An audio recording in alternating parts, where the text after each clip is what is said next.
જોશી છે। હું ઉદ્ગમ ચેરિટેબલ ટ્રસ્ટના સ્થાપક અને મેનેજિંગ ટ્રસ્ટી તરીકે કાર્ય કરું છું।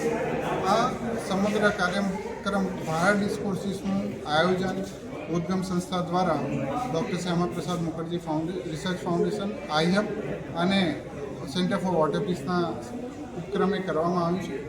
આ 2 દિવસીય પરિસંવાદ એમાં પદ્મભૂષણ અનિલ પ્રકાશ જોશીજી, પદ્મશ્રી ઉમાશંકર પાંડેજી, પદ્મશ્રી ભારત ભૂષણ ત્યાગીજી, પદ્મશ્રી ચેતરામ પવરજી અને ગ્રીન મેન ઓફ ઇન્ડિયા વિજયપાલ બઘેલજી સાથે વિભિન્ન રાજ્યોના પ્રતિનિધિઓ અને વક્તાઓ આવ્યા છે।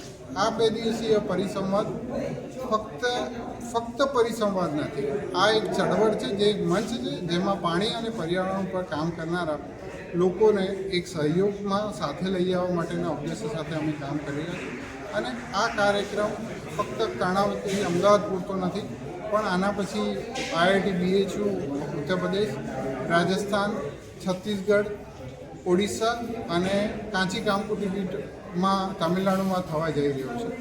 અને એમાં બધાને એક પ્લેટફોર્મ પર લાવીને વ્યક્તિગત ઘરનું વોટર બજેટિંગ, સોસાયટીનું વોટર બજેટિંગ અને ગામનું વોટર બજેટિંગ એ માધ્યમથી પાણી અને પ્રકૃતિને સાચવવા માટે આ સમગ્ર પર્યાવરણીય કામ અમે સૌના સહયોગથી કરીએ।